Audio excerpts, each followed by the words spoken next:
We're doing it live. Doing it live. Man, love me. Hey, everyone. Hey, everyone. I'm Tom Seymour with VHS Masker. And I'm Tim Kulig with Tim Kulig Free Music. What's up? And I say, why don't we just, we do have some announcements, some amazing things on the film festival tour and some great news with Tim and all of his progress. Let's talk Melbourne. Let's talk Melbourne first. You know what I mean? You want to do it? Okay, yeah. Yeah, which is Melbourne to anybody that doesn't know how to pronounce it in Australia. In Australia, they know how to pronounce it, but anywhere else, they'll call it Melbourne. It's Melbourne there. Or apparently Narm, they call it. But do they really?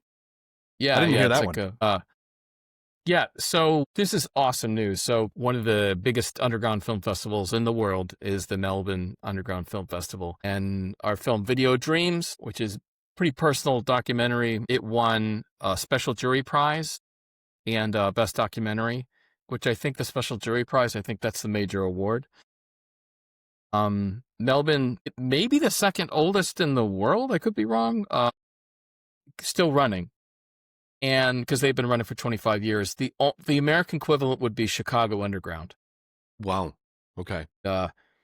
And that can essentially stand toe to toe with Slamdance in regard to underground films. Although Slamdance it's bigger and more associated with the studio industry. Slamdance will actually take underground film still, which is pretty awesome. But in regard to where the cool kids are, I think it's the underground film festival circuit. I think that's where the auteurs are, the people who are still able to make films and sort of fulfill their own vision and make art films and controversial films and all that stuff. So Melbourne has that reputation, been running 25 years, and from what I understand, a hard fought 25 years.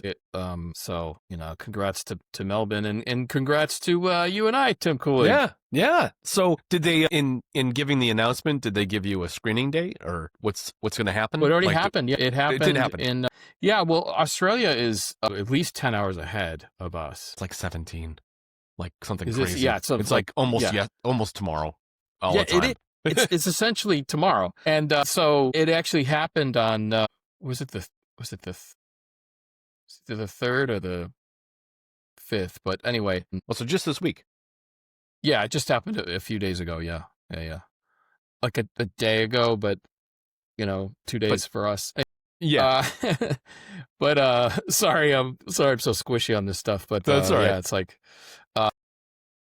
But yeah, no, it was a pretty big deal, and very happy about it, and wish I could have gone, but it's like it's expensive, Not only that, the time alone. I mean, it's a day to get there, easy if you're lucky. But the reason why I'm so grateful is that Video Dreams is now like, if you research that kind of win, your film is like totally legit now. It is like festival proven, and I believe it's a gateway to possibly higher end distribution deals, or maybe something like an even like Academy Award qualifying film festival or whatnot. But yeah, maybe not. It's weird. It just may not be commercial enough. It's a pretty specific thing. And there's something to be said about, there's the counter argument. It's like, scrambling to see how many festivals are going to acknowledge things, that acknowledge your film and what level there's a festival, blah, blah. There's, I mean, it on its own merit, it's winning, right? It's had a number of official selections, a number of wins. And the idea is that we use that as a guidepost because we don't have tens of millions of dollars to produce and distribute a movie and get it into theaters and get that kind of feedback. We have to do it through the festival circuit. So in order to understand how it's tracking, the best way to determine how it's tracking is how the festival folks like it and whether they screen it, right? So yeah. It services our theatrical run in, I think, 32 cities so far. It serves as to vet it. And, I am old school in the sense that I am an audience advocate, and I will change things based upon feedback. I won't betray my own heart, but right. I fully understand from getting my ass handed to me for, you know, almost 30 years of filmmaking, that you do have to, you don't have all the answers, and you do have to change stuff, Yeah. you know? Same thing happens So with music, dude. You know, like you got to pivot to what people are looking for, which is why I'm constantly asking that question, especially specifically to the content creators that use my tunes. I'd like literally will release something and then I'll watch for a few months and I'm like, oh, they used a couple tracks, but not all of them. So what didn't resonate with you with the other ones? Like, and it's no, at that point, Tom, it's like, I'm getting too old to be like weirded out about opinions and whether something doesn't resonate. You know what I mean? It's like, great, tell me what's not working, you know? it's a, yeah, that is a fascinating subject in itself. I want it to be less squishy on the Melbourne Underground premiere. It screened December 3rd, Okay. which would have been December 4th for us. So I guess I was right. It was 2 days ago. 2 days ago. Yeah. So anyway, but that concept of picking your battles type of thing, Mhm. that's something that's slowly starting to happen with me. I think that, from what I understand, that does come with age. For me, it's like part of it is having a family and work balance and stuff like that. When something happens, I literally have other things going on in my life, and so like my mind is saying, like inner dialogue is saying, dude, you do not have the energy to engage with this right now. You have this, and this. You cannot do that. You can't handle it. So that if it's some interaction I didn't like, or if it's something, it's something that I can allow to roll off my shoulder, I'll try to. I'm terrible with that stuff. I've always been bad with that stuff, but I think I am slowly aging into it a little bit, knock on wood. But yeah, it's not something that probably, I was terrible at it in my 20s and 30s. Yeah, for sure. I was too, dude. But here's the other thing too, is that when it comes to me coming out with another album or another compilation or like another genre idea or whatever, I ask a lot of questions up front. I do this with you. I do it with content creators that use my stuff. And I kind of just blast it out there with people that may not even know my stuff or even use it yet. And I get an idea, like the zeitgeist of like, what kind of like creator music are people looking for? Or what about lo-fi do you like? Like what should be in there, shouldn't be, or like any style, I don't know why I pick lo-fi out of nowhere, but like meditation music, that kind of thing. My recent podcast with Olivia via Frequency, I was asking her like, when you're doing Reiki sessions and you got stuff in the background, I got super specific with some of the questions, and come to find out like things can't go into that mysterious place too much because that elicits a certain like physical response from people. Whereas it's too mindful. It's too specified. Yeah. Because you don't want to, you'll feel too much. Yeah. You want the meditation, right? Yeah. Well, it's a bed that's calming. And she said it best. She said specifically to this, she spoke specifically to this. She said, I need to create a safe space.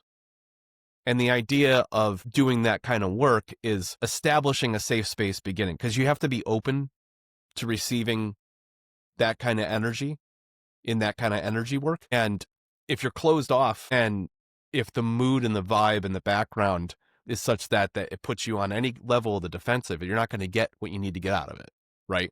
So understanding that and coming from a place of, okay, that really helps me surgically come to a place and understand exactly what you're looking for. And now I can listen back to it and be like, that's not a track for it, or this track nails that, and then getting the back and forth feedback. And it's invaluable. You have somebody that's using it or potentially using it, listens to it, and then gives you like objective advice as to what is working and what doesn't. I mean, that's unbelievable. So, yeah, but I guess it just requires a level of humility that's like, look, this is, I treat this now as like I'm a channel of some kind of musical thing, and I'm just trying to make the thing, and if somebody can help guide that process to something they can use, great. Like, I guess I've just thrown that part away. I'm like, I just want to make a volume of stuff that people want to use, Yeah. Yeah, and for me, it's like with the movies, I definitely want to make great work if I can. Mm-hmm. And I do want to communicate something from in me, like that's, the artist in me. But at the same time, like, yeah, it'd be nice to make a little more money off this, but I have a growing audience and I'm deeply appreciative of that, and if that's all that it is, it's fine. It's like we're talking about social media. I'm at like 50,000 followers, and that's great. It'd be, one day if I total I have 100,000, that'd be awesome. My wife's got it over all across all her social media. It's probably like 125,000 or something like that. Yeah. But it's like, it's good. So anyway, that's the artist. There's this philosopher that's been popping up a lot on TikTok. I forget his name, but he just talked about, he just released a video and he goes, artists don't retire, they just die. And it's true. It's true. He's one of these just really interesting kind of contrarian philosophers and stuff's like, what do you say? Antithetical, Yeah. something that's like, yeah. But I yeah, mean, that was his. At the end of the day, like if you're a true artist and it's not just a fleeting hobby or something, you're going to create for your whole life. So that absolutely that resonates with me, and that has a resounding message with me too. Like I'm still going to make music. Yeah, because you have to, because it makes you feel better. Yeah. It's the same reason. Well, I have a call to do it. You know what I mean? There's something deep inside something in you. Yeah. The same thing it's with the the same movies. reason Arnold Schwarzenegger still goes to the gym. They're like, why do you do it? You're 80. And he's like, why do anything? Why I have breakfast and I go work out, like that's his jam, It's a part of who he is. Yeah. Yeah. And it's funny how that happens. Like he still is. I don't want to say it's gone, but he's celebrated as an action hero for decades. Right. But it's funny how you can evolve that into and being physically fit, and probably one of the most physically fit people I've ever experienced in my lifetime. And, see how that evolves as the man ages. And he shows that, yeah, you too, even as an octogenarian, I mean, is he an octogenarian now? I think so. He's very close, if not, right? Yeah. That even as an octogenarian, you can continue to build strength. You can continue to push the limits of your body. I mean, Jack LaLanne did that. He died at like 96 or something, right? That guy worked out the day before he died, or the day he did die. It was like crazy. Like his body was on this planet long enough. It was over. It was time to move on.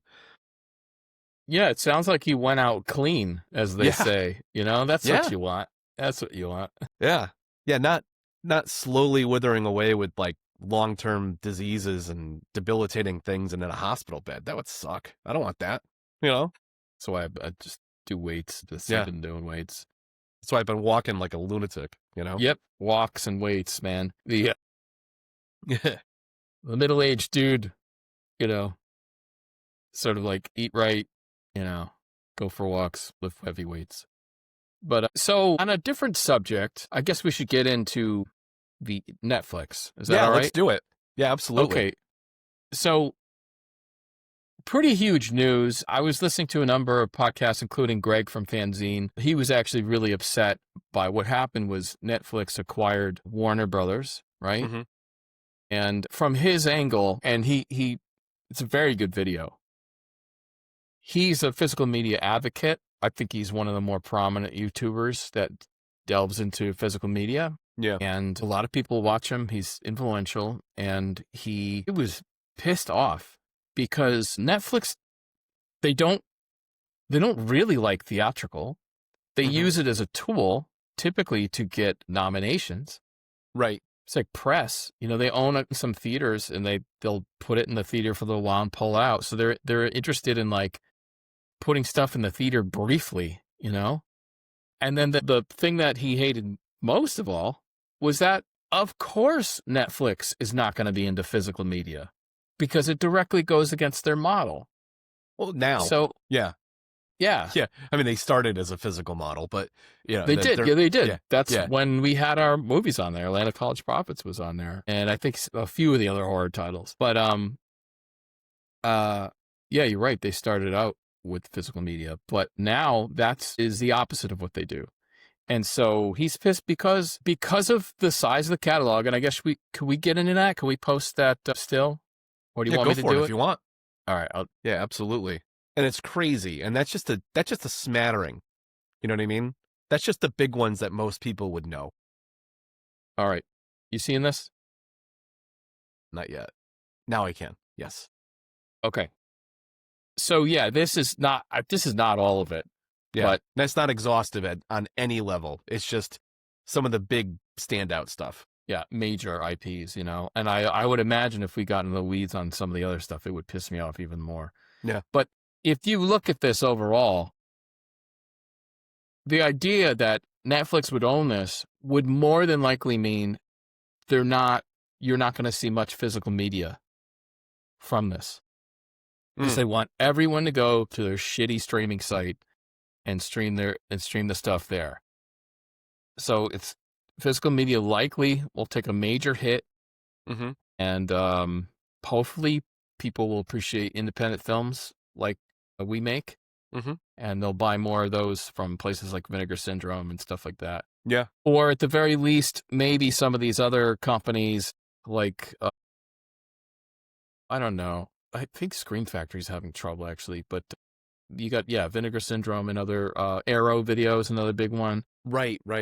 Maybe they'll be able to license a lot of the stuff. MVD actually does physical media, and so ideally maybe they can license some of the stuff if they want to do physical media. That's the maybe the silver lining, but because they would do a better job, you know. But all right, so let's look at this. Netflix now owns Big Bang Theory, a shitty sitcom. The Saw. It's one man's opinion. Not that it's not my opinion either. I stopped watching it after 3 or 4 seasons, but apparently it had a huge following. I just think that they throw in intellectual scientific nuggets, and then the comedy mechanic, the comedy mechanism, it's all stupid. It's all like 4th grader jokes. But then they throw in, you know, some Neil deGrasse Tyson, you know, references or Hawking references, and you're supposed to think it's smart when really the comedy is really broad, and it's like grade school comedy type stuff. That's my opinion on it. So be it. The Saw series, James Wan, it was an interesting crossover. So James Wan, I believe, directed the original Saw. He started out one of his first major wins was at Melbourne Underground Film Festival. Really? So that's pretty cool. James Wan as a sort of discovery, you know, which is pretty awesome. Nice. There is like a dozen of those movies, right? There's like a dozen Saw movies. I think the latest is 10. But yeah, there's no shortage of people that like torture porn. It's, you know, whatever. It's not my bag. I mean, but that is like, I don't know how much money that has made, the Saw movies. I mean, it could be $1 billion. I mean, there's like so many of those movies. Yeah, there really you know, is. So at least $500 million. Harry Potter series, there's all these spin-offs. I mean, that's got to be at least like 10 or 15 movies worth of I mean, films? It was the first 7 from the books, right? And then they had like the prequel series that was like Beasts and Where to Find Them or whatever.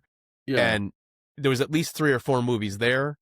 So, and then there's a whole new series coming out on HBO that's like a reboot of the Harry Potter, if I'm not mistaken. They've cast it and they started initial public, you know, pre-production on all that stuff. So real crazy, dude. Real crazy stuff. That's, but multi-billion-dollar franchise right there. Matrix, they're talking about a 5th movie there. Matrix, I never saw the 4th one. It looked horrendous. It was forgettable. It was forgettable. I mean, let's be honest. The first Matrix is the only Matrix, and the other. Yeah, I mean, The they rest kind of of them just are. piggybacked off of it, right? I mean, it was Yeah. cool CGI for the time and whatever. But Lord of the Rings, I mean, dude, That's a that's monster. you're talking that and The Hobbit, right? You're talking Lord If of the Rings that, trip. yeah, I would think so. Isn't that New Yeah, Line as well? Pretty sure. pretty sure it's I not. would imagine. It's not the series that's on Amazon. Obviously, they licensed it so they could do like a prequel Yeah. type series. But the DC, everything in the DC, Everything in the DC universe from, I mean, God, what is that from? That's a lot Superman of back in stuff, the dude. day, like everything, right? Like, like Yeah, Wonder Woman, Superman, Batman. Batman by itself, Batman by far is the most profitable thing in DC. mm-hmm. You know, there's like, what do they call it? 80-20 scenario. I haven't totaled up everything, but it's likely that Batman has made 80% of the money.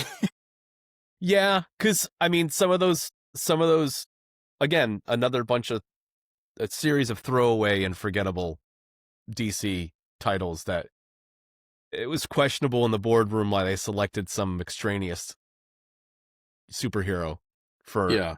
a movie. And not to say that the movie wasn't good, but people didn't know what it was, so it didn't perform nearly as well as it should have, and the budgets are bloated because they had to compete with the MCU. That's always a challenge too, right? Yeah. Marvel, Marvel, some of those early Marvel films barely worked. If you look at some of the Thors and even the Hulk with Edward Norton Mm-hmm. and the Ang Lee Hulk, and like Captain America first one was pretty good, but like just people forget that those films were really hard to make any good. Most of them were terrible. I mean, the first Superman, go to DC for Superman's pretty good. You know, Blade is good. That's Marvel. But like Marvel made it. I think Marvel convinced people that comic book hero films were almost like easy to make, and they're not. It's really hard to make a good one. But I think the Marvel machine was running full steam. So there's a ton of those movies that aren't any good, but because the sort of train was moving, they all kind of made money, And DC, obviously, we know they were playing catch up. They never should have done that. They should have just focused on the best standoff Batman movie, the best Superman movie, and they tried to sort of jumpstart that sort of Snyder DC universe, and it was a mess. It was kind of a mess. So, Yeah. Yeah, so but just a smattering here, but I mean, there's going to be more and more that comes out. Pay attention to social media and the news, because more and more IP will be listed, and you'll realize just how big of a deal this $80+ billion yeah, cash slash stock purchase scenario is taking hold. Yeah, this IP. I mean, let's keep going though. Nightmare on Elm Street. That's like 10 films, right? High profile.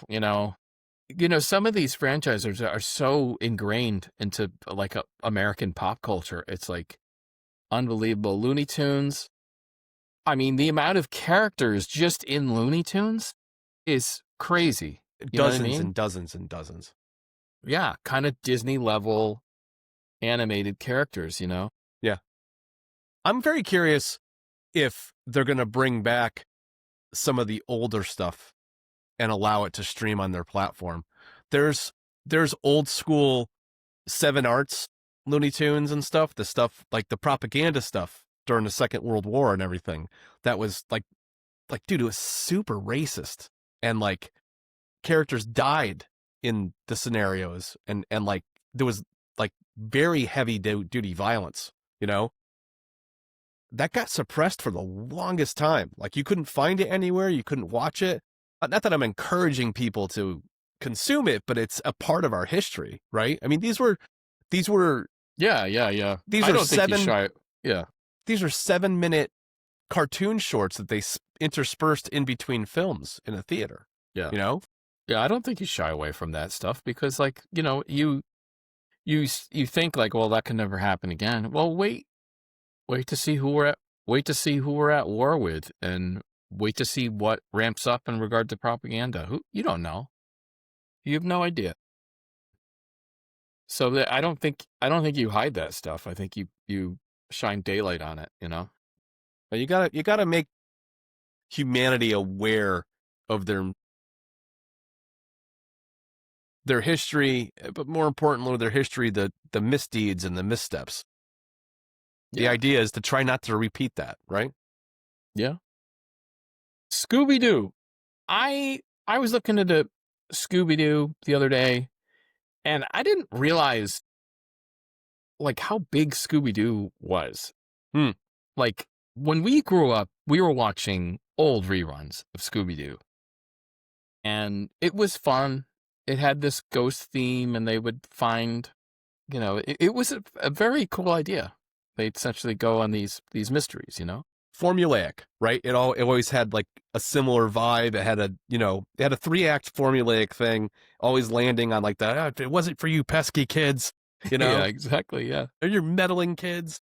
But people, it is a strong IP. And, you know, James Gunn, who was from Trauma, and I've done a number of films that Trauma's put out. He started off at Trauma.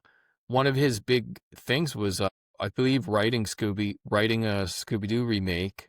I never saw this, but it was very popular. It was like, was the first one with Matthew Lillard in it?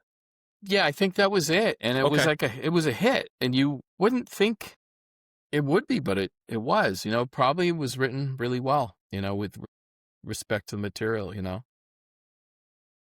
Friends is, again, I'm sorry, it's a big dumb network sitcom. Sorry, but but everyone loves it. Similar to Big Bang Theory. It's a juggernaut. I believe it's still one of the most watched shows, like, period. And it made careers, right? Not just for the 6-member core cast, but for all the guest people that came on. Just kind of like how Seinfeld would have guest actors and actresses on that would springboard into something else. It was like a badge of honor to be invited into that circle for like 1 or 2 episodes. Yeah, like Bryan Cranston would pop in, or stuff or like what that. Was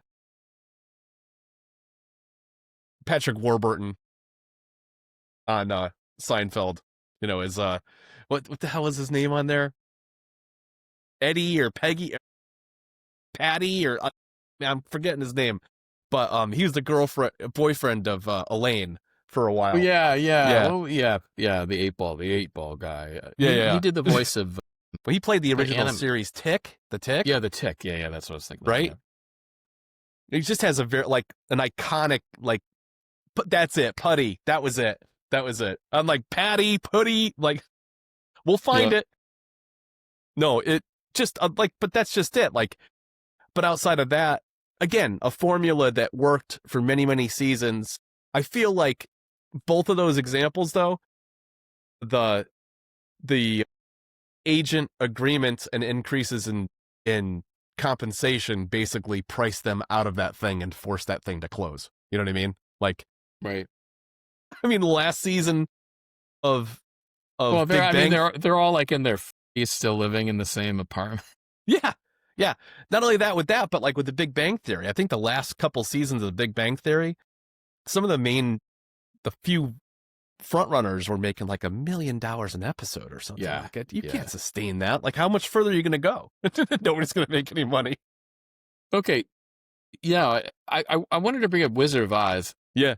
These are based upon what's it called? Frank L. Baum, the books. How on earth is Wizard of Oz not in public domain? It is, isn't it?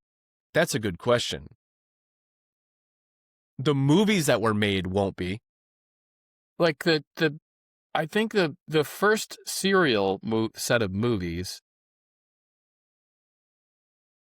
was it? I think in the 20s, dude. Okay. Yes, L. Frank Baum, original novel, 1900 novel. The Wonderful Wizard of Oz is in the public domain, allowing free use. Okay, so they own the movie. They own the actual celluloid movies and those films executed with their version of the script and Right. all that stuff. I'd imagine at this point you can make your own version of it and you wouldn't have any conflict. Yeah. Here, I'm going to stop sharing that, but there's a few left. So, but yeah, I mean, you and I can make a Wizard of Oz movie if we wanted, you know. Problem is the original franchise and or the stuff that's rebooted with Disney, both are so beloved, it would be white noise. You know what I mean? Yeah, it would be drowned for sure, drowned out.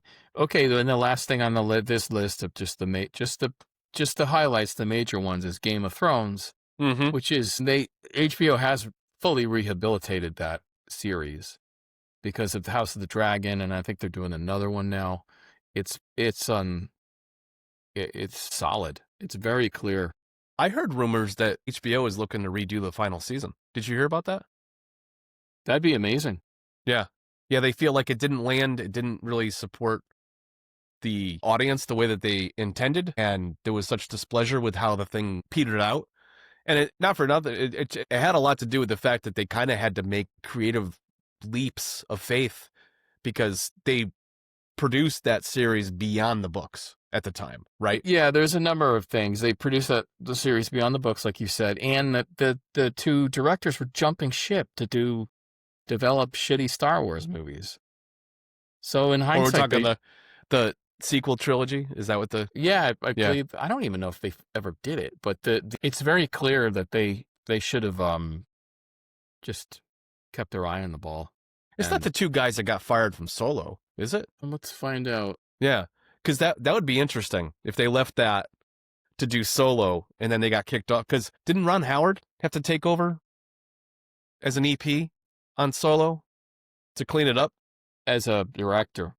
Okay. He had to come on as a director, probably to work with the actors. Ron Howard's really good with actors, and he's. I think Ron Howard's a national treasure. Honestly, some of the movies that he made, I think Cinderella Man's like probably one of the most perfect movies ever made. God, and then the TV series, like Arrested Development, super funny. Yeah, and you know, like what did he do? Yeah, Apollo 13. Backdraft is pretty awesome. He's really good at Americana, and I really don't mind that. Sometimes I like to watch that kind of stuff. It's good. Yeah. American Graffiti was him, right? Lucas. That was Lucas. That was Lucas. But wasn't he involved? He might have been in it.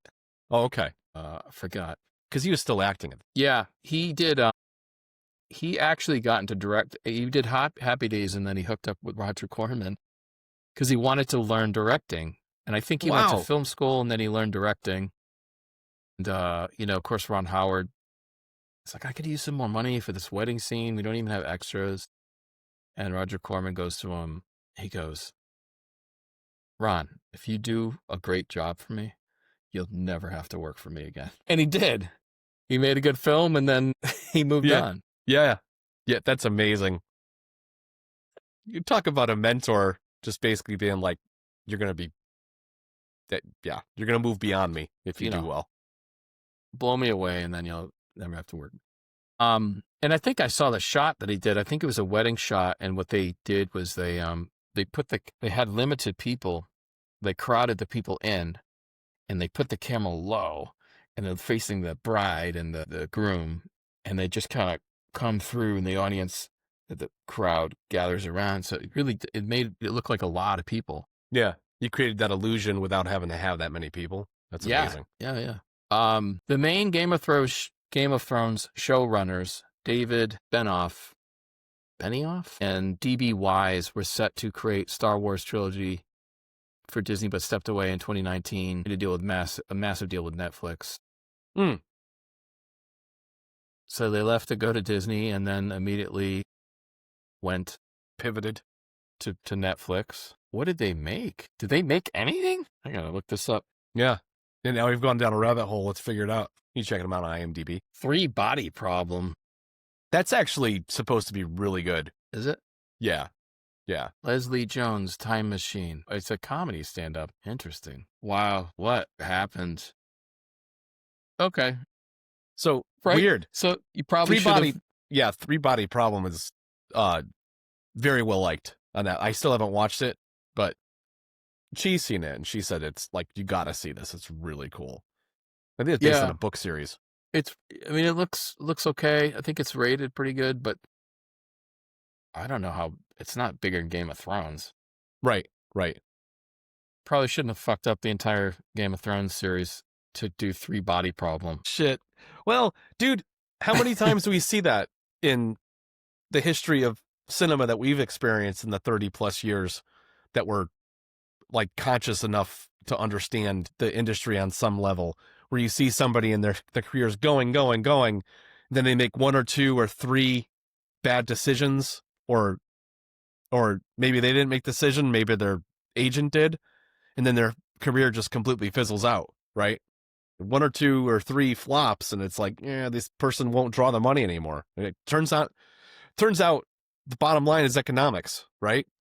I mean, we wouldn't have Jennifer Lawrence as a household name if within the first several years of her career, she didn't produce, or she wasn't in movies that produced like several $billion in revenue. Yeah, for you know what I mean? So just goes to show you, sometimes you got to be in the right place, the right time, or just get the right gigs. I always look at DiCaprio like that. Most of the stuff he's ever done has done well.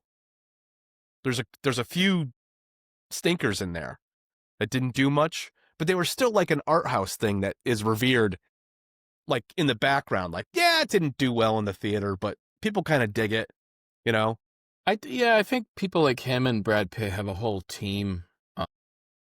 Tom Cruise as well. I have a whole team of people like researching and really like fine tuning and have levels of protection and quality assurance and the contracts they sign. Because even back when Brad Pitt was doing Seven, which he was pretty young when he was doing that. Yeah. What's in the box? He explicitly signed a deal. I will only do this movie if you keep the ending. And he did it, and they tried to change the ending. And he's like, nope. Yeah. No, you're not. Yeah. And it's part like of my contract. It's probably the best. Iconic. It's iconic, yeah. It's probably the best thing Fincher's done, really. Yeah. But well, Fight Club, right? Yeah, that's true. Yeah. That's true. Yeah, that's a good point. Yeah. Anyway, Netflix acquisition, I'm probably coming off pretty aggressive and anti-corporate. I think maybe it's my Underground Film Festival win that's giving me the little saltiness today. But I mean, it is a problem. But I think the reason why I'm angry about it is it's an echo of Blockbuster Video. When Blockbuster Video kind of came in and kind of started putting everyone out of business. Do you feel like this is parallel to like the Hollywood Video acquisition? I think so, because what happened was that they burned down the house. In the end, they burned down the whole fucking house. Yeah. And think that's what I worry about with Netflix. Yeah, they're a giant and everything's going to go through them now. Does that mean everything's going to look like a Netflix movie? Because I will tell you, the stuff that they produce in this country looks like shit. The only good stuff typically is bought. They buy it from, like, even K-pop Demon Hunters bought it, I believe, off of Sony. It's good because they didn't make it. And a lot of the British stuff is good because they didn't make it. The original Squid Game was an acquisition, right? Yeah. Yeah. Yeah. Not the second season. I'm sure they produced that. It sucked. Yeah. I didn't see it. Yeah. I mean, I stopped watching it. But I always said Netflix's greatest skill is acquiring good properties and then destroying them. And so, can't imagine they're going to do any better. And, I heard some YouTuber talking about, the Lord of the Rings trilogy. Peter Jackson trilogy. And I remember watching it at the time, you know, in the Balrog, there's some CGI stuff that you're like, it's kind of cartoony. But over time, you look at the craft and the quality that was put into those films. Are they really ever going to make a movie on that level again? I don't see it. Well, there's a physicality to that movie that'll probably never be duplicated again. They spent 2 years in New Zealand. 2 fucking years. Filming that shit back to back, you know? And, you know, for continuity purposes, more importantly that, I mean, like, you can't have people age out, you know, over that time. You know what I mean? Yeah, so you got to shoot within 5 years, probably. Yeah. And, you know, there was reusable sets and locations and stuff. So, you know, there was probably a concern and a question about development, and you're going to lose that. And now you're going to have to make it all fakey with like heavy duty CGI. Not that there's not CGI in there. There it is, you know, and you see like the shots where like people go on vacation or they go on like a travel trip. They're like, I visited there was like some content creator that like visited all the locations, like where the keep was in the side of the mountain. And you could see like, there's the outcropping, but like everything else was manifested in post. You know what I mean? Yeah, people forget Peter Jackson started off, like one of his first features was Bad Taste. And it was like he built, I think, all the models and all the weird puppets himself. And he was a technician. He was a real technician. And you can see that as he went through, you know, he did Dead Alive. I was just going to say, what, didn't he do that? You know? Yeah, he did Dead Alive.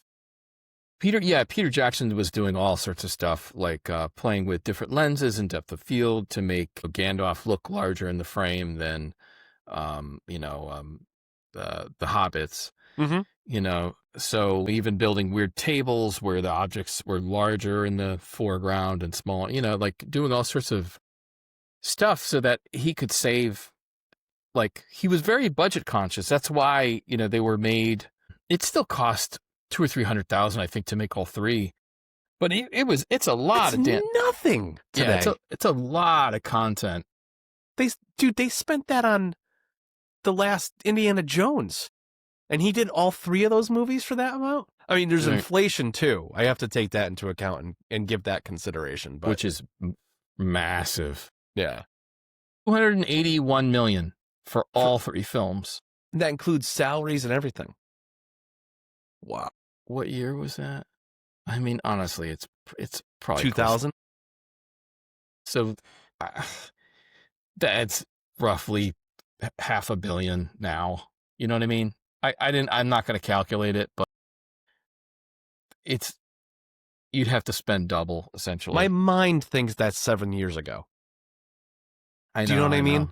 Yeah. It's so dumb. Like it's going to be 2026. And I'm like, oh, that was like, oh, wait a minute. That was a quarter century ago. It's a long time ago, yeah. Like, so yeah, and it makes you wonder, you know, will there ever be anything made at that quality, you know? I would argue that some of the Game of Thrones series was on that level, you know? Yeah. At least the first 4 seasons, maybe, you know? Yeah.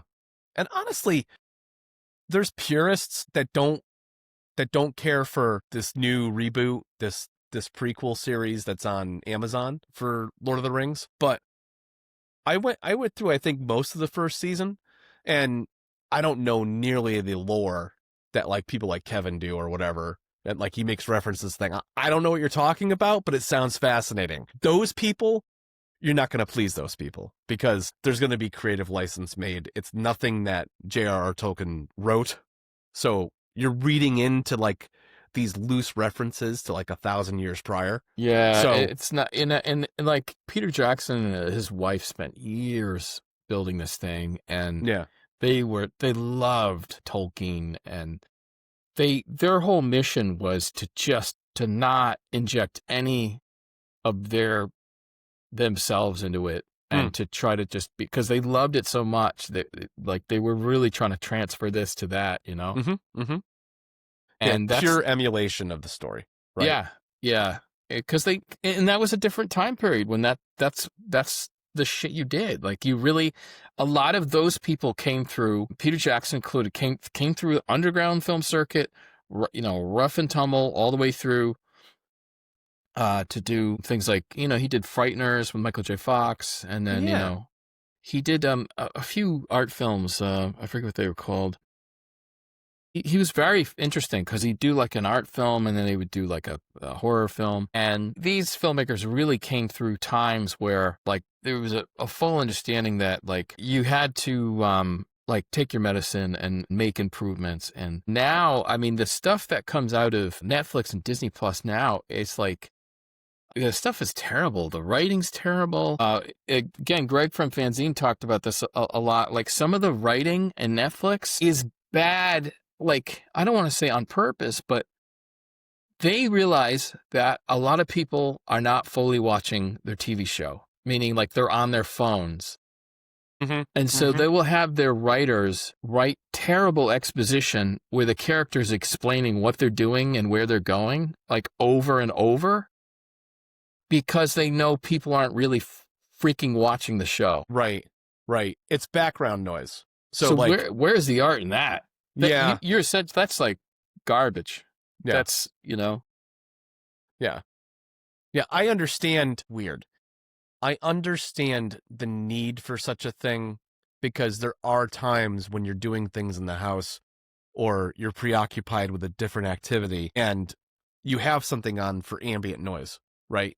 Like I'll throw an old TV series on or an old movie that I like if I'm cleaning the house or, doing meal prep or something weird like that, because it's something I don't want to focus on. But if I hear it and I've seen it before, it's almost like you play the scenario in your head, but you're hearing the audio for it, right? Which is weird. It's like we're going backwards to audio programs from the so sitting around. Yeah, I mean, I understand like some TV shows would have, recaps, come back from the commercial break, and they would like repeat like 10 seconds from the last thing and stuff like that. But yeah. Not on this level. So yeah, it's kind of silly. I mean, maybe we're aging out of what's acceptable, Tom. Like there's at least a couple other generations behind us that they have different sensibilities, right? And they have different acceptance to what is okay and acceptable to watch and enjoyable to watch than other things. And they may be making content specifically to that generation because they do that. I see my daughter do it. She's playing video games with somebody. She's on the phone and she's got another like movie thing playing next to it. You know what I mean? Like just bombarded by things sometimes. Not that I advocate for that, but like their brains work differently. My only problem with that is that all of this stuff they've been doing in the last 15 years with trying to hook the youth audience in, this movie studios and Netflix and Disney and all this stuff has made them lose money. All this idea of like finding a new audience, finding the youth, chasing the youth audience, all this stuff. For the most part, with movies, especially theatrical, a lot of young people just don't go. And when we grew up, a lot of the stuff was not made for us. Star Trek, the original series and Next Generation, that was not made for kids. Our parents would watch it. I would think it was boring when I was younger. And then I kept watching it because they were watching it. And then I grew to love it. What they're doing now is they're trying to do this thing. But then there's kids content, children's content, which is a separate rail. What they're doing now is they're trying to do this like in between thing. They're making a film that's like trying to appeal to like a 20-year-old and like a 40-year-old. And it doesn't work. I don't think it works. I think, and if you look at the examples where things have succeeded, it's like, look at Barbie. Barbie was a mom movie, and the moms maybe dragged their kids to it. Oppenheimer. I dug it. There's some funny parts. Oppenheimer was a dad movie, and dads went to see it, and it did well. Some of the comic book films skew heavily male, but the dads will sometimes drag their family along with them. Come see. I used to do that with staff. I was like, come see Batman with me, Yeah. Well, why do you think Guardians of the Galaxy did so well? Because it had that plucky, animal input that what's his face does all the time. James Gunn does all the time. Raccoon, yeah. And it's light. It wasn't until the third movie that there was an F-bomb. You know what I mean? Like that was like, whoa, Disney's putting the F word in one of their. Yeah, he finds a good balance of having a cute critter to throw in there. Lucas does this too. Mhm. The films were, I'd say Star Wars is an example where that would skew younger. Mhm. But I do think like the desperate appeal to the young audience, especially with the people that they're employing now, has catastrophically failed. And if you look at the demographics of young people they're capturing, it's pathetic. It's like 15% or something like that. Right. So So it's a failure. It's an absolute failure. They should have just kept adult movies adult and kids movies kids. And guess what? The younger kids would age into it and then they'd start watching it. I have relatives that didn't, in their early 20s, they didn't watch that many movies, period. They just didn't. They weren't into it. But then they got into their mid-20s and they started watching it. So Hollywood has this idea that if we don't get them in young, then they're lost. I don't necessarily think that's true. I think make very good movies for grown-ups and people will age into them. That's what I think. What's happened, I think, Tom, if we think about the economics of all this, there was a surge for a couple of decades of giant Hollywood blockbusters, and the bar kept on getting risen, right? So every successive year, everything, I mean the Avengers saga, 10-year saga, everybody's trying to hit pay dirt by duplicating that once again. And that's a very unique experience that happened that I think they can't hit that mark. They're not going to hit that bullseye again. You have to do something else. Number one, it's tired. And if people really want to experience that, they can go back and watch it again. But what you need to do to exceed that again is spend an ungodly amount of money. And the people that you have to bring to the table are going to demand so much money that it's just, it's unfeasible. You know what I mean? Yeah. They don't want to let it go. Yeah. They still see potential in it. But if you look at what's doing well? Well, Super Mario, Sonic the Hedgehog, Five Nights at Freddy. Yeah. My daughter went to see Minecraft. that this week. Like Yeah. she hasn't gone to the movies in like 6 months to a year. It's the first thing she wanted to go see. That speaks volumes. That means, and that's Blumhouse, right? Isn't that Blumhouse or A20?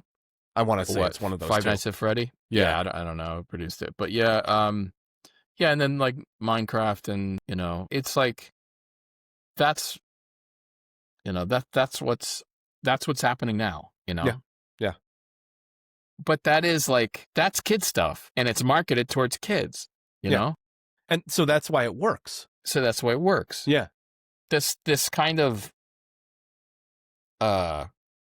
trying to kill two birds with one stone. It's just a mess. It doesn't work. Well, It doesn't work the way they're doing it, at least. No, and that's the exception, not the rule, to try to be everything to everybody, right? With something. Yeah, well, look at Deadpool and Wolverine. Mm-hmm. That was for adults. Hard R. Yeah. And guess what happened? Adults went to it, and it made like $1.3 billion, given they spent $500 million on it. But it just, I think that's part of it. And the marketing is just so mushy, It's mushy because it's trying to please everyone all the time. It doesn't make any sense, No. And I think when they get back to the roots of that, when they get back to the roots of isolating the market that you're trying to hit, right? Focus on kids, focus on dramas, focus on, look, love it or hate it, Lifetime or Hallmark Channel movies, they do the thing, right? They do the thing. Yeah. Somebody sits there and they're like, it's throwaway movies. They're cheesy. They all have the same plot. Yeah. Yeah. That's the fucking point. It works. That's the what they point. want. And Steph and I watched, was it Mr. Frosty? Yeah. It was hilarious. Yeah. It was so dumb. I loved it. We both loved it. You walk into it not expecting this is not an Oscar moment. This is a throwaway, fun, happy little thing with some drama sprinkled in. At the end, everybody's going to get together. The adoption happens. We get together. Yeah. Whatever happens, right? I'm sorry. It was called Hot Frosty. That sounds wrong. I don't know know it why. is. Don't Urban Dictionary that. That's got to be something, but don't. Oh, dear God. But you know what I mean? Like, those, first of all, you know what demographic those are going after. And you know their budgets. They're not micro budgets. No way they're more than like 10, $12 million. Yeah, no way. Yeah, exactly. They're responsible films. So they make money. They're licensed or purchased at a reasonable rate for a profit, and it's sustainable for whatever studio is doing it. The second you get into these action movies, or even, they don't even have to be action movies. Like there's dramas or comedies that they're spending 100, 150, $200 million on. It's like, dude, you can't do that. You can't spend, like, why is Hollywood burning? That's why. You're blowing through budget that you're never going to recover. I mean, that's not good business, you know? And you could tell a good story without spending all that fucking money. It just... Yeah, I don't know what... I can't imagine people who own movie theater franchises are very happy with what's happening right now. I can't imagine. Have you seen the play schedule on a typical movie theater these days? Have you actually looked at it to see what was playing? I didn't. What did I see last? I saw Weapons. I didn't really pay attention. Well, in addition to what's coming out of Hollywood and being played in those theaters, there's reruns, right? Like, now it's not uncommon to be like, here's the 30th anniversary of Back to the Future. Here's the such and such anniversary of this. I'm in support of that. That makes sense. Yeah. Here's a 7-week series of the Harry Potter movies back to back. You get a week to watch it, and then the next one comes in for a week, blah, blah, blah, blah, blah, blah. I haven't actually seen that, but I imagine somebody has done that or planning on it. But, you know, relicensing IP from the past because of a number of reasons. Number one, nobody's going to the other shit. So let's go do this. The Kill Bill thing, it's funny. He's like taking a page from Lloyd Kaufman, who took Toxic Avenger 2 and 3 and recut it because it was supposed to be one movie back in the day. And so he put it out. It's called Melvin. So Tarantino recut Kill Bill, of all things, Volume 1 and 2, and called it The Whole Bloody Ordeal or something like that. Yeah. I only ever watched the first one. I never even watched the finale. Pretty deep cut, man. It's like people do. I respect Tarantino as a good independent filmmaker. It's a little obscure, frankly, to stick Kill Bill 1 and 2 together and put it out in a theater. What was the runtime? I don't know. It's got to be over 3 hours. I think I could see that being like a Blu-ray. Yeah. You know? Yeah. So it seems desperate, you know? Hey, you think it was a money grab? I was just going to say, do you think it was just a flat out money grab? I don't know how much money he could possibly make, you know? It's wild. It's wild. You wonder what the motivation is for things. I get revisiting something to an extent. I'm saying it, and as I'm saying this, I'm editing it because I'm thinking, like, revisiting something you did because you didn't have the technology at the time. That I think about Lucas with the original trilogy, and I'm like, that was dumb. They're releasing the original New Hope to the theater, and it's the original cut, supposedly. That's cool. Yeah, for the 50th anniversary. And I'm like, great. That should be available to stream too, because I hated it when they put the other stuff in there. Yeah. Yeah. Not initially. Initially, it was like ooh, what are they going to do? And then you realize what they did, and it's like, yeah, that stuff juxtaposed against 1977 models and stuff. It didn't. Like, it just doesn't feel right. It broke, you know? It broke the illusion. Yeah. Yeah. Yeah, but I don't know. You know, maybe there's going to be a Kill Bill TV series or something. Maybe they're prepping something else. That's the only thing I could think of. Be weird. I have what are they no going to idea. cast for all that? There's very unique personalities involved with that 1 and 2. And, you know, probably a portion of them are dead. You know, I mean, David Carradine's not around anymore. Madsen's gone. Yeah. I don't know. Kill Bill, a lot of people love Kill Bill. It really is important to them. They vibed on it. I don't know, something about the age they were when they saw it or something. It definitely has an audience base. And Tarantino really loves exploitation film and martial arts films and all this stuff, and he really knows his stuff. It's like it's an homage to that kind of stuff. I just never saw it surpassing any of the stuff that he liked or referenced. I think with other stuff like, Pulp Fiction, I thought was like pretty awesome for what, for what it was. Reservoir Dogs, I guess people have been bagging on him lately because I think it's called City of Fire. I think there was a Japanese film that, A lot of similarities. yeah, with how Yeah. they dressed and everything. I Yeah. remember seeing it back in the day and like, oh, supposedly this is, Tarantino took like inspiration from this. That's his whole career has been like a bit collagey, Yeah. But how many people don't do that? You know what I mean? You're influenced. I'm influenced by other music. You're influenced by other directors. For sure. Yeah. Yeah, So, he's just more open about it. Well, yeah. but I think he has to be because some of it's more obvious if he didn't call on it. But to his credit, he will like with Inglourious Bastards, he just literally called it Inglourious Bastards, and he was like, "This is my take on that other movie," and he's so he's just I respect that. he's open about it. Yeah, exactly, and Yeah. he really did bring some pretty incredible attention back to exploitation films. It really brought it in the 90s, brought it very much into the mainstream. So you really got to be thankful of what Tarantino did in regard to celebration of exploitation. Even today, he celebrates that stuff. Define that just for the audience, just for the sake of what it is. Exploitation film would be like a low budget genre film. You think about like Roger Corman films like Wild Hogs, right? Without Wild Hogs, there would be no Easy Rider. Easy Rider is credited as an exploitation movie directed by Dennis Hopper, but Roger Corman produced, and that kind of like is kind of symbolic of 70s cinema being like, you think of like Taxi Driver or like Midnight Cowboy, like really gritty. Yeah. Kind of a lot of it's East Coast, some of it's East Coast. Roger Corman was West Coast, and just a little dirtier cinema with more violent, that kind of stuff. And raw to the reality of the subject matter that's being filmed.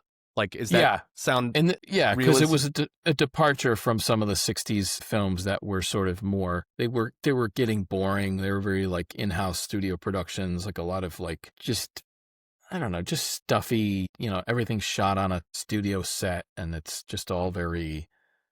It's like a play, right?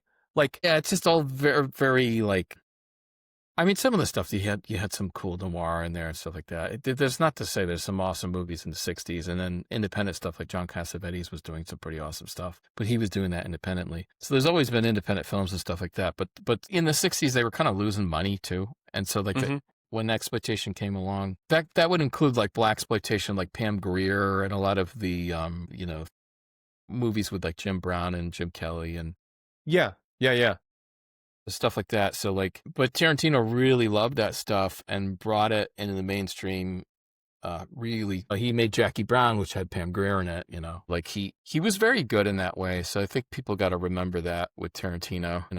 Not bash the guy too much. Clearly, he's a very talented director. Some of his hot takes are I don't love a lot of his hot takes. He kind of just says stuff. But I don't really fault him that much. I just don't know how to say this, but I don't think he's not a normal guy. He's an eccentric artist.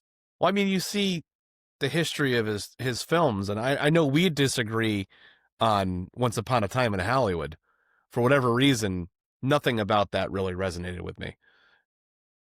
But I think back to like some of his other work, I still have to get around. Seriously, I'm like behind. I still have to get around to Inglourious Bastards, and I've seen clips, and I'm like, dude, this has got to be amazing. I got to watch the whole thing. But I think to like the risk that was taken for like From Dusk Till Dawn, it's 2 fucking movies. You know what I mean? You get 45 minutes into it, and the thing goes off the rails. Yeah, it changed. Yeah. It was pretty cool. And like, not a lot of people would take that risk today. Well, they can't. Like, obviously, we made a trilogy of films talking about why they can't, which it's so funny. People are, did you hear what Matt Damon said about the DVD market? I'm like, yeah, I know what he said. He probably freaking watched my movies. But, there's no cushion. Obviously, physical media was a real moneymaker. And so you could do weird stuff. and there was enough money in the system where you could usually make it if something misfired in the theater. You could usually make it up on home video. Yeah. So there was a lot of padding. Yeah.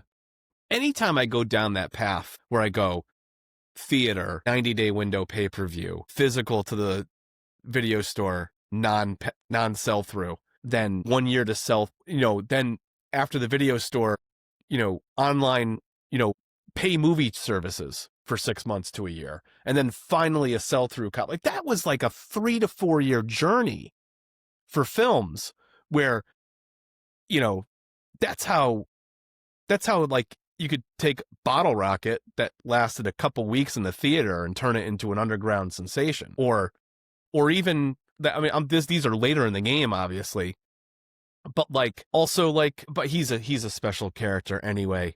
Between Office Space and Idiocracy, Mike Judge. Mike Judge is just, I think anything he makes would turn into some kind of cult following, simply based on the fact that he's a visionary that understands the evolution of societies and like what's to come, and the fucking frightening reality of Idiocracy and how some of that is actually playing out in the modern world. It's crazy.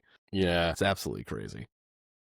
Yeah, it is strange, the concept of some of these titans, because Mike Judge is kind of like this titan of industry. People don't like realize, like, between Beavis and Butthead and King of the Hill, like those two things alone were massive. And because Beavis and Butthead was on forever, ingrained into people's minds, had a successful film. King of the Hill was like a big network show for a long, long time. And then he had all his movies. So like people like him, Matt Stone, Trey Parker, they even like Kevin Smith, you have these personalities that are just, that kind of stuff is very hard to create now, Yeah. The King of the Hill's still going, by the way. Is it really? It's in season 16.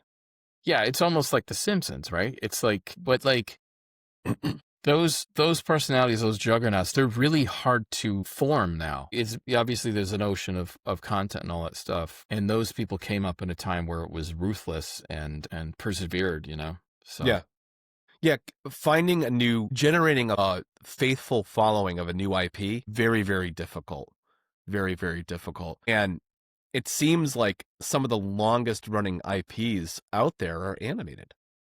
There's something about freezing a moment in time and then running the gamut on these personalities interacting, like Bob's Burgers. Yeah. Well, you don't see people aging. I'll tell you that. Yeah. I saw an interview with the actress who does Marge Simpson, and she's awesome actress. She was in Awakenings and a bunch of other stuff. Like, she's super cool. And there's an interview, and she's like a little old lady now.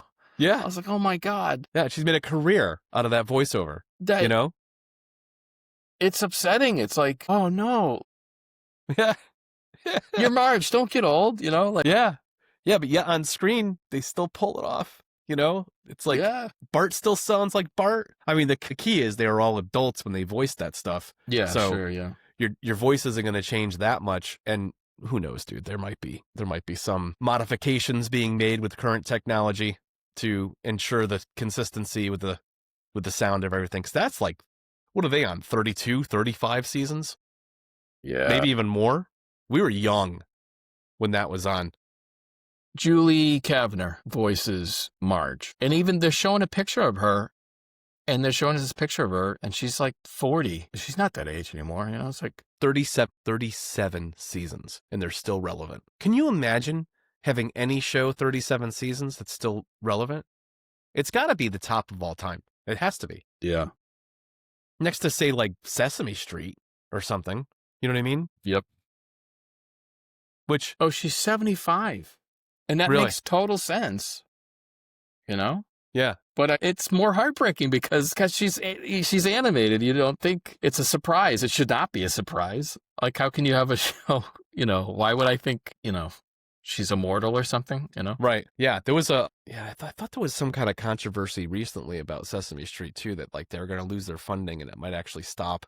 Then somebody stepped in and licensed a bunch of stuff from them. I don't know. That was always a really wholesome series too. That's the other thing. Like, man, you're talking about like subject matter and stuff that kids don't need to talk about. Yeah, like let them grow up gradually and naturally. Diving into social media and all this stuff. No, I didn't give my kid a cell phone until she was physically a teenager. You know, like there's no Of business. course. You got no reason to have that. Like, No, it's bad for you you. know, it's just freaking brain rot. It's like smoking. It's like that doc Yeah. we're working on. It's like, Yeah. it's like you might as well be smoking, you know? Yeah. Yeah. It's insanity. Absolute insanity. Well, what else we got down the pipeline, dude, as far as the festival run is concerned? We talked about Australia, and that's amazing. Yeah, that was awesome, dude. Thanks again to Melbourne Underground. It's like, And how close does really that get unexpected. Really us to unexpected. matching VHS2 as far as wins? We about 4 away? 19, we have 19 wins, and yeah, 4 away from tying. And then 32 selections. And I actually was counting, I think VHS 2 was more, it was closer to 40 cities when I actually counted. So we got 8 away from tying the sort of physical screening.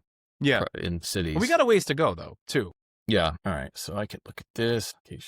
We're waiting to hear back from about, it's close to 40, maybe like 38.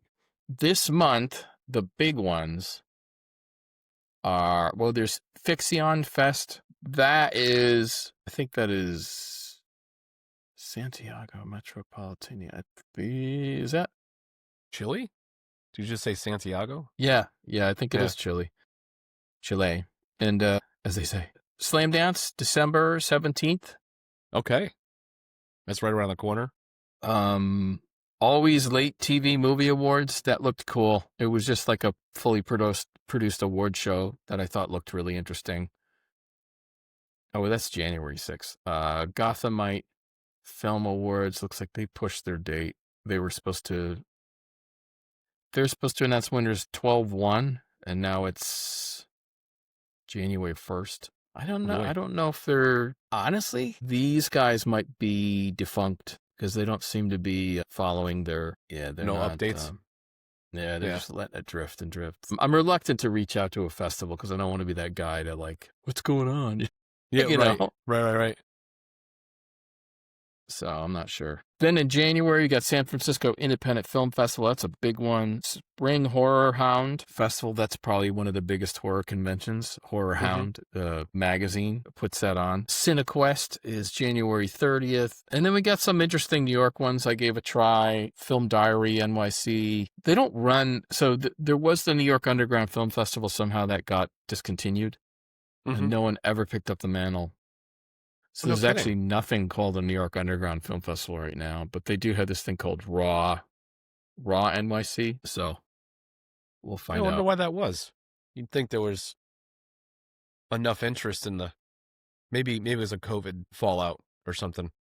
I don't know what happens. You know who? I think it was a pretty big filmmaker. I think the guy who did the first Joker started, I think, New York Underground. I think attracted joke. Todd Phillips. Yeah, I think he ran New York Underground for a while. The Joaquin Phoenix one. Yeah. Never did get around to the second one. Sorry. So mess today. Everything's blowing up. Everyone wants to communicate with you. Yeah, Todd Phillips used to run the New York Underground Film Festival. He handed it off to someone, and then they shut it down. So I have no idea. So, well, we won 2 awards at the major underground film festival in Australia, so that's brilliant. Yeah, the only equivalent is Chicago Underground, really. That would be the top in the world. So I'm happy. I feel like, it seems to be somewhat of the niche with Video Dreams is some genre fests, but underground seems to be good. We got into CineXS in the UK, which is like, it's exploitation, it's horror adjacent. It's, it's interesting. Like straight up horror, we don't seem to be like nailing it. Yeah. So it's so underground, I think, is the emerging term for for Video Dreams, you know, which is pretty cool. Yeah. And know your audience, I guess, right? Like it's one of those things that we've discovered over the years in these festival runs. It's like, okay, where does this encapsulate? Where would it do the most work? And let's focus on those places, you know, especially when you got a finite, you know, you don't have 10 grand to throw at film festivals. So it's like, okay, where do you focus your funds? Right. Yeah. So, And if we didn't choose wisely, if we entered all, you know, like mainstream festivals, in most of the cases we were throwing our money right in the garbage. yeah. Yeah. Anyway, well, that's all I got. Yeah, and I don't have any new music to speak of because I hit 1,000 and I'm giving my creative brain a break. Dude, cool. You hit 1,000 No. tunes. So I'm not done by any means, dude. But I know when that creative well runneth dry, and that last 60 something days where I published 140 plus tunes, I was like, I know at the end of this, my brain's gonna be like, dude, Yeah. your objectivity is in a toilet. You need to like take a break and do other stuff. So I'm focused on admin stuff now, you know? Well, I think get through the holidays, you'll get into January and the fire will start again. Yeah. Yeah. Yeah. Spending time with family, my daughter, you know, just kind of refocusing a little bit on the administrative side of stuff with my social media manager now that I've acquired. Uh, that's all been going really well. You know, my content, if anybody follows my content, that's kind of popping now. There's something coming out, at least a couple things every day. You know, you gotta be relevant. You gotta like have a presence in the social media space. So exploring all ways to stay relevant with that and spread the word about the catalog and get people to use it and do collaborations and stuff. So I think next year is going to be very exciting for all that because there's going to be a very strong and, you know, accent on and focus on that in addition to additional music. You know what I mean? Yeah. So it's going to be fun. It's going to be a lot of fun. I'm excited to figure out what projects I want to focus on the first quarter, you know? Definitely some meditation stuff again. I'm going to do stuff with tones, so like certain hertz frequencies, and do some studying over the next month on what various frequencies supposedly do, and then incorporate some meditation music around that. It's going to be interesting. There's some people out there that do very well with it, and that's not the reason I'm doing it. I'm doing it because I know it's something that's in need and desired out there for other creators in their contents. But that's just one of many, many things. We'll see. We'll see. Cool, man. Why? Anyway, hopefully this is of interest for everyone. Yeah. It's always fun for us. Thanks for listening, and we'll see you next time. Cheers.